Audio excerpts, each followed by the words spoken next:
இன்றே டவுன்லோட் செய்து உங்கள் ஃபேவரட் ஷோக்களை என்ஜாய் பண்ணுங்க. ஒவ்வொருத்தருக்கும் ஒரு பயம் இருக்கும். அப்படி உங்களுக்கு இந்த சின்ன விஷயமா இருக்கும், ஆனால் எனக்கு பயம் அப்படின்னா என்ன? ஊர்வனங்களை பார்த்தா பயம். ஊர்வன ரெப்டைல்ஸ், எஸ்பெஷலி ஷைனிங்காக இருக்கிற ஊர்வனை, அதாவது தவளை, பாம்பு, வலுவழுப்பாக இருக்கிறது, அதை பார்த்தா சின்ன வயசுல இருந்து இன்ன வரைக்கும் பயம். அதுல இருந்து பயம் உங்களுக்கு எப்படி வந்துச்சு? சின்ன வயசுல எங்கள் அக்காவுடைய திருமண நிகழ்வுக்காக போயிருந்திருக்கோம். அது ஆழப்புழா பக்கம். வீடு வந்து மேட்டில் இருக்கும். வீட்டை சுற்றி தண்ணி எல்லாம் பொங்கிருச்சு. நான் அந்த தண்ணியில் ஒரு தண்ணி பாம்பை பார்த்துட்டேன். எல்லாருக்கும் கேஷுவலாக சொல்கிறாங்க அது ஒன்றும் பண்ணாது, அது வெறும் புலக, அது கடித்தாலும் ஒன்றாகாது, எல்லாருக்கும் ஓகே. ஆனால் நான் அடுத்த நாள் வந்து அந்த கல்யாண நிகழ்வுக்கே நான் போகலை.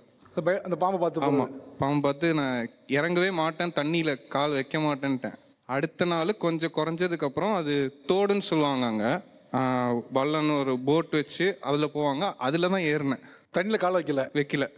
அந்த அளவுக்கு எனக்கு ஊர் எங்கேயும் போனால் ஆற்றுல இறங்கி குளிக்கலாம் மாட்டீங்க? தண்ணி மேலேயும் பயம் இருக்கு.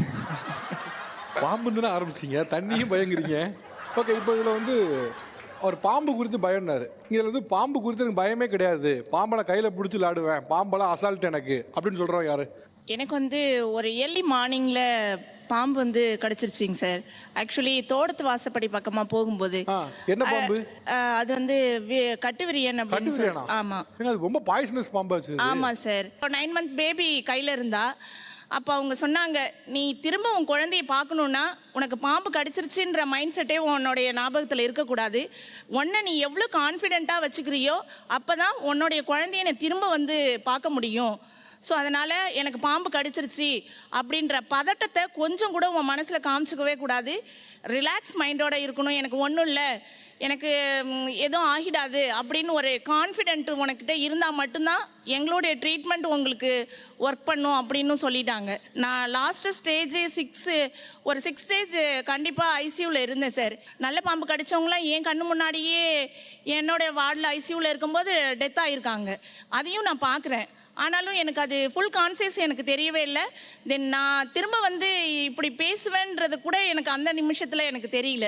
ஏன்னா எனக்கே ஆச்சரியம் என்னன்னா, பாம்பு கடிச்ச பிறகு பதட்டமே இல்லாமல் இருந்து அதுக்கப்புறம் நீங்களே 108க்கு ஃபோன் பண்ணி நீங்களே பைக்கில் ஏறி நீங்களே போய் ஹாஸ்பிட்டல் போய் அட்மிட் ஆகி 6 நாள் ஐசியூவில் இருந்து வருது. எனக்கு பதட்டமே இல்லாமல் இருக்குது. ரொம்ப ஆச்சரியமாக இருக்குது எனக்கு. ஆக்சுவலாக நம்மளுக்குள்ள ஒரு கான்ஃபிடென்ட் வேணும், தைரியமாக இருக்கணுன்ற ஒரு எண்ணம் தான் சார் என்னை இந்த இடத்துல நிறுத்துச்சு. நான் என் குழந்தைக்கு திரும்ப ஒரு நல்ல அம்மாவாக கிடைச்சதுக்கு என்னுடைய தைரியம் தான் சார். பயங்கரமான தைரியம் தாங்க. இதை கேட்கும்போது உங்களுக்கு எப்படி இருக்கு? இப்போ அட்டாக் வந்திருக்குமே, திக்கு திக்குன்னு இருக்கு. இன்கேஸ் இப்போ இது போல ஒரு சம்பவம் நடக்கக்கூடாது, இன்கேஸ் நடந்திருந்தா நீங்க என்ன எப்படி ரியாக்ட் பண்ணிருப்பீங்க நினைக்கிறீங்க? நினைக்கவே முடியல, நினைச்சு பார்க்கவே விரும்பல. ஆமா. ஓகே, உங்களுடைய இயல்பான பயம் என்ன? எதுக்கெல்லாம் சின்ன சின்ன விஷயத்துக்கு பயப்படுறீங்க? எனக்கு பயம்னு சொல்ல முடியாது, பட் எனக்கு அந்த ஃப்ளவர்ஸ்லாம் பார்க்கும்போது ஒரு இரிட்டேட்டிங் ஃபீல் வரும். பூவா? பூ, எந்த பூவை பார்த்தாலும். ஆக்சுவலாக பூவே வந்து ப்ளசண்டானதுக்கு தான் சொல்லுவாங்க. இப்போ என்ன பிரச்சனைனா, நான் வந்து ஒரு வெட்டிங் ஃபோட்டோகிராஃபர். இப்போ 2 years எனக்கு அதான் ரொம்ப கஷ்டமா இருக்கு. இப்போ விதி வலியது, யாரையும் விட்டு வைக்கல. இப்போ மணப்பெண் பூவால வச்சிருக்குமே, அதோட அந்த தாலி கட்டும் போது எல்லாரும் தூக்கி போடுவாங்க, அப்படியே அப்படி இருக்கும். அந்த அம்மா தலை நிறைய பூ வச்சிருக்க. இப்போ அவங்க வச்சிருக்க பூ பார்க்க உங்களுக்கு என்ன தோணுது? நான் அங்கே உட்கார வச்சுருந்தா நான் கீழே இறங்கி வந்து உட்காந்துருவேன். பூ வச்சிருக்க பக்கத்தில் உட்கார மாட்டீங்க? உட்காருவேன், பட் கம்ஃபர்டபுளாக இருப்பேனான்னு கேட்டால் இல்லை. சத்தியமா கரெக்ட் ஆயிடுச்சா? இல்லை, இனிமேல் தான். அப்புறம் எப்படி ஆகும் அப்படின்னு தான் கேட்கணும். அப்புறம் ஐயோ. ஓகே, ஆக்சுவலாக பை ப்ரொஃபஷன் நீங்கள் சைக்காலஜிஸ்ட்ல. ஓகே, இது என்ன மாதிரியான மனநிலை? ஏன்னா பொதுவாக பூங்கிறது எல்லாம் ரொம்ப ப்ளசண்ட்டான ஒரு அனுபவத்துக்கு பார்ப்பாங்க. ஸ்மெல்ல இருந்து ஒருத்தர் ஃப்ரெண்டாக்க, ஒருத்தரோட நட்பாக இணக்கமாக இருக்க.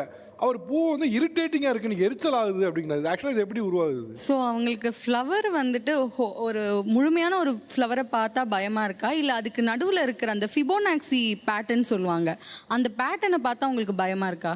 அந்த நடுவில் இருக்கிற அதை பார்க்கும்போது அதான் ரொம்ப இதாக இருக்கு. ஓகே, ஸோ ஒரு சிலருக்கு வந்து அந்த டிசைன் வந்து அவங்களோட பிரெயினோட கெமிஸ்ட்ரி வந்து அதை லைக் சிட் பண்ணாது, இட் டோன்ட் சிட். அவங்களுக்கு வந்து எப்படி இருக்கும்னா, அது பார்க்குறப்போ ஏதோ ஒரு த்ரெட் மாதிரி இருக்கும், லைக் அதுக்குள்ளே அவங்க ஸ்ட்ராப் ஆகிட்டா மாதிரி அவங்களுக்கு ஃபீல் ஆகும். சார், ஃப்ளவரை பார்த்து வர ஃபியர் வந்து ஆந்தோஃபோபியான்னு தான் சொல்லுவாங்க. ஆந்தோஸ்ன்றது வந்து அது ஃப்ளவர், ஃபோபியா ஃபியர். ஸோ இது வந்து ஒரு 3 விஷயமா இருக்கலாம். ஒன்று வந்து அந்த பூவில் இருக்க வண்டு அவங்கள ஸ்டிங் பண்ணதுனால அந்த பூவே வெறுத்திருக்கலாம். இன்னொன்று அதோட ஸ்மெல்லுனால அவங்களுக்கு ஒரு ஹெட்டேக் வந்திருக்கலாம். இல்லை ரிச்சுவல்ஸ், ஃபியூனரல்ஸ் இதிலெல்லாம் இந்த ஃப்ளவர்ஸை சின்ன பிள்ளையில் பார்த்துருக்கலாம். ஸோ இது அவங்களுக்கு ஏதாவது ஒரு தாக்கத்தை ஏற்படுத்தியிருக்கலாம். ஸோ இதன் மூலிமா ஏதோ ஒன்றுத்துல தான் அவங்களுக்கு அந்த அந்த எண்ணம் வந்திருக்கும் அந்த ஃப்ளவரை பார்த்தா. ஓகே, உங்களுக்கு அப்படி ஏதாவது உங்கள் சொன்னதில் இருக்கா? மேபி ஏதாவது ஒரு இறந்த வீடு அதில் பூ யூஸ் பண்ணுறது? அதான் ஃபர்ஸ்ட்டு நான் எனக்கு நினைவு தெரிஞ்சதுலேருந்து ஒரு இறந்த வீட்டுக்குள்ள அந்த கூட்டத்துக்கு நடுவில் அந்த ஸ்மெல்ஸ் நிறைய அந்த அதோட சேர்த்து அது அந்த கூட்டத்துக்கு நடுவில் அது நிறையா இருக்கும்.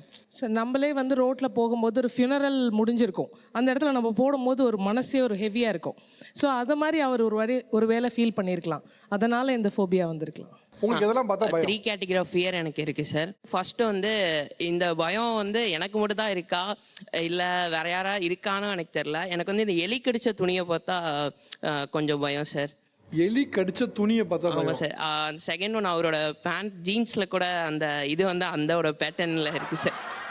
அந்த ஒரு இது பயம் எப்படிலாம் ஒர்க் பண்ணுறது பார்த்தியா பையா? அவங்க மாதிரி அவருக்கு கிழிஞ்ச பேண்ட் போட்டுருக்காங்களாம், அது எலி கடிச்ச மாதிரி இருக்கா? Yes sir. இந்த சபையில் வந்து அவங்க பயத்தை அவங்க பதிவு செய்ததே ஒரு பெரிய தைரியமான விஷயந்தான், அதையே நம்ம பாராட்டணும். பட் என்னென்னா பயம்ன்றது ஒரு அணுகுமுறையில் நம்ம பார்க்க முடியாது. சில சமயத்தில் பயம் வந்து முன் அனுபவத்தின் அடிப்படையில் இது வந்து ஆபத்து, நான் கேள்விப்பட்டிருக்கேன், இன்னொருத்தருக்கு நடந்திருக்கு, அவங்களுக்கு இதனால் அடிபட்டிருக்கு, காயமாக இருக்குது, அதனால் அந்த தவிர்க்கிறது பெட்டர், நான் அவாய்ட் பண்ணுறது என்னோட சர்வைவலுக்கு நல்லது, அதனால் என் சேஃப்டிக்காக நான் கொஞ்சம் பயந்துக்கிறேனேன்னு சொல்கிற வரைக்கும் அந்த டோஸ் பயம் ஓகே. ஆனால் என் சர்வைவலுக்காக நான் செய்து தான் ஆகணும், அதை ஃபேஸ் பண்ணி தான் ஆகணும், ஆனால் அந்த பயத்தை மீறி தாண்டி போய் என்னால் ஃபேஸ் பண்ண முடியல, அதனால் பயத்தின் காரணமாக நான் என்னோட சில சான்சஸை விட்டு கொடுக்குறேன், சில வாய்ப்புகளை நான் இழக்கிறேன், அதனால் என் சர்வைவல் டேமேஜ் ஆகுதுன்னா அப்போ அந்த பயத்தை நம்ம கொஞ்சம் சரி கட்டுறது பெட்டர். இப்போ நீங்கள் சொல்கிற நிறைய பயங்கள் ஸ்பெசிஃபிக்காக சில ஃபோபியாஸ் இருக்குது. Fear of empty spaces, fear of closed spaces, and இப்போ நீங்கள் சொல்கிற அந்த பூவை பார்த்து பயம், இந்த மிருகங்களை பார்த்து பயம், அதெல்லாம் வந்து சம்டைம்ஸ் சில பேருக்கு சில அப்சசிவ் தாட்ஸ் இருக்கும். மங்களகரமான விஷயத்தை பார்க்கும்போது எதிர்மறை எண்ணங்கள் வரும்.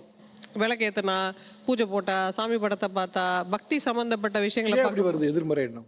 அது அப்சசிவ் கம்பல்சிவ் டிசார்டரோட ஒரு அறிகுறியாக இருக்கும். சில பேருக்கு அந்த பேட்டர்ன் இருக்கும், அவங்க பிரெயினில் அந்த ஸ்பெக்ட்ரம் இருந்ததுன்னா மங்களகரமான விஷயங்களை பார்க்கும்போது, சோ கால்டு நல்ல விஷயங்களை பார்க்கும்போது அவங்களுக்கு கொஞ்சம் நெகட்டிவ் தாட்ஸ் வரும்.